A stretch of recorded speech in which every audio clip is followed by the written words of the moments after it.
नमस्कार दोस्तों, UPPSC daily news में आप सभी लोग का स्वागत है। दोस्तों, सबसे पहले तो आप सभी लोगों को नव वर्ष की हार्दिक शुभकामनाएँ। दोस्तों, पीसीएस 2024 के फॉर्म में कुछ गलतियाँ ना हो जाएँ, उसको लेकर के 2-3 महत्वपूर्ण चरण हम आपसे लोगों के साथ साझा करेंगे, क्योंकि काफ़ी नए छात्र हैं जिनको कुछ जानकारी ना होने की वजह से काफ़ी परेशान होते हैं। और दोस्तों, हम क्षमा चाहेंगे कि कुछ जो अपडेट्स हमने आप सभी लोगों के पास पहुँचाई थी, वो गलत हुई हैं। इसके गलत होने के पीछे का कारण क्या है, कैसे है, हम इसके इतना डीप में नहीं जाएँगे, लेकिन हम आपसे क्षमा चाहेंगे, लेकिन हम आपको विश्वास भी दिलाएँगे। चीज़ें हमने उस समय वीडियो में कहा था 350 का जो नोटिफिकेशन इस पे आएगा और पद 800 के आसपास रहेगी, जिसमें एग्जीक्यूटिव का हम बता रहे थे कि 400 के आसपास ये पोस्ट रहेगा ऐसे करके। तो ये चीज़ें नहीं हुई हैं और 200 250 प्लस पोस्ट जुड़ने भी वाले थे, वो जुड़ भी गए थे।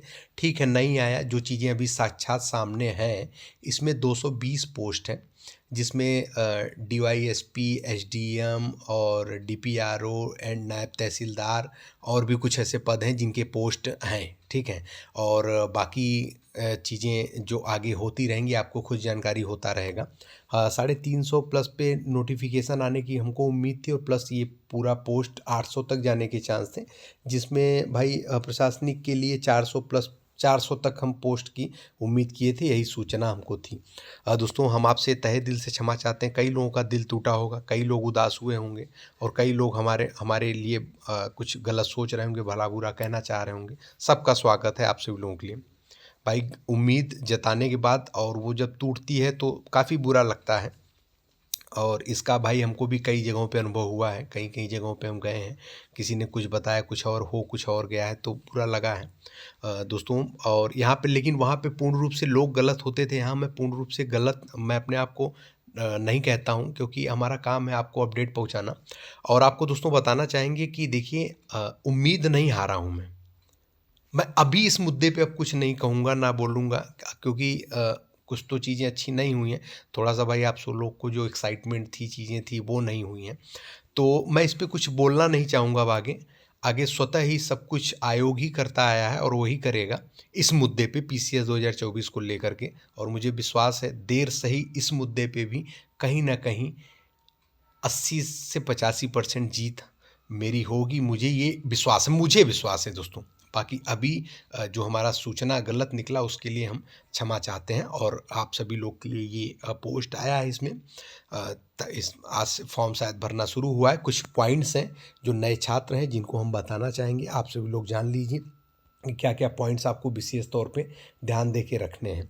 और दोस्तों, बने रहिएगा। कभी कभार न्यूज़ है इधर उधर हो जाता है, लेकिन ये संख्या में अभी हुआ है।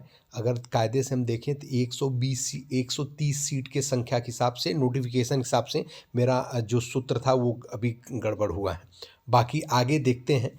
ज़्यादा डिफरेंस नहीं है, आप सभी लोगों को सब कुछ दिखेगा। उम्मीद करेंगे यही चीज़ें और हमारी कोशिश रहेगी कि हम वही चीज़ें करें जितना आप सभी लोग के लिए ज़्यादा से ज़्यादा अच्छा और बढ़िया हो। फिर से हम क्षमा चाहते हैं आप सभी लोगों से। देखिए दोस्तों, आपसे हम बात बता दें, जो नए छात्र हैं जो नहीं जान रहे हो कैसे करना है, तो प्रथम चरण पे यहाँ पे कुछ हमने अंडरलाइन है यहाँ पे पीले रंग से, ये वाला जो कॉलम है पूरा। तो इसमें दोस्तों देखिए, प्रथम चरण में है यहाँ पे कि अप्लाई क्लिक करने पर परीक्षा के सापेक्ष ऑथेंटिकेट विथ ओटीआर प्रदर्शित होगा तथा ऑथेंटिकेट विथ ओटीआर पर क्लिक करने के उपरांत have you completed your OTR registration प्रदर्शित होगा, जिसमें अभ्यर्थी को यस अथवा नो पर क्लिक करना होगा। यदि यस पर टिक करने के पश्चात गो बटन पर क्लिक करता है तो इंटर और ओटीआर नंबर प्रदर्शित होगा, जिसमें उसे ओटीआर नंबर भरकर प्रोसीड बटन पर क्लिक करना होगा। आपने ओटीआर भरा होगा, आप भर चुके होंगे और आपने आरओ के भी फॉर्म भर चुके हैं, तो किसी प्रकार समस्या नहीं होने वाला है। पश्चात क्लिक हियर टू ऑथेंटिकेट प्रदर्शित होगा, जिस पर क्लिक करके अभ्यर्थी प्राप्त ओटीपी मोबाइल नंबर पर या ईमेल आईडी अथवा ओटीआर पासवर्ड के माध्यम से ऑथेंटिकेट कर सकते हैं। ऑथेंटिकेशन की प्रक्रिया पूर्ण करने के पश्चात अभ्यर्थी की समस्त व्यक्तिगत सूचनाएं जैसे कि ओटीआर में भरी गई हैं स्वतः प्रदर्शित हो जाएगी। अभ्यर्थी को केवल पद के लिए अपेक्षित अनिवार्य अर्हता ही भरना होगा। अब दोस्तों हम लोग आइए आगे देख लेते हैं। इसमें नेक्स्ट है, इसमें नो पर क्लिक करने के पश्चात गो बटन पर क्लिक करता है तो सर्वप्रथम आवेदक को आयोग के ओटीआर वेब पोर्टल से एकल अवसरीय पंजीकरण संख्या प्राप्त करना होगा, यानी OTR नंबर आपको प्राप्त करना होगा। अब दूसरा चरण दोस्तों हम इसमें देख लें। प्रथम चरण की प्रक्रिया पूरी करने के पश्चात स्क्रीन पर एप्लीकेंट डैशबोर्ड स्वतः प्रदर्शित होगा। अभ्यर्थी को संबंधित आवेदित पद के सापेक्ष एप्लीकेशन पार्ट 2 के अंतर्गत सबमिट डिटेल पर क्लिक करना होगा, जिसके पश्चात स्क्रीन पर अभ्यर्थी का आवेदन पत्र सहित स्थायी एवं पत्र व्यवहार का पता OTR से स्वतः प्रदर्शित होगा एवं साथ ही पद से संबंधित अधिमानी अर्हताएं भी प्राप्त प्रदर्शित होंगी। पद से संबंधित जो अर्हताएं वो प्रदर्शित हो जाएंगी, कौन से पोस्ट के लिए कौन कौन एलिजिबल है। अभ्यर्थी को विज्ञापित पद के लिए निर्धारित की गई अधिमानी अर्हताओं के सम्मुख कॉलम में यस या नो का चुनाव करना होगा। तृतीय चरण है दोस्तों इसमें। तृतीय चरण की प्रक्रिया पूर्ण करने के पश्चात फी कन्फर्मेशन विंडो स्क्रीन पर स्वतः प्रदर्शित होगी, जिसके अंतर्गत प्रोसीड फॉर फी पेमेंट के सम्मुख यस विकल्प पर क्लिक करने के पश्चात SBI मॉप्स के में होम पेज प्रदर्शित होगा, जिसका भुगतान आप सभी लोगों को 3 माध्यम से प्रदर्शित होगा। आप सभी लोग कर पाएंगे internet banking, card payment, other payment mode में, जैसे UPI वगैरह आदि चीज़ें वहाँ पे रहने वाली हैं। ठीक है।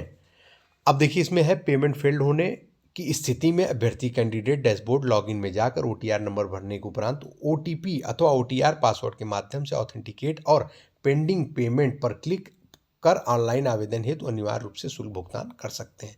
इंपॉर्टेंट है, लास्ट है, चतुर्थ चरण है, देख लेते हैं। तृतीय चरण की प्रक्रिया पूर्ण करने के पश्चात स्क्रीन पर अभ्यर्थी का आवेदन पत्र स्वतः प्रदर्शित होगा, जिसका प्रिंट अभ्यर्थी प्राप्त कर सकता है।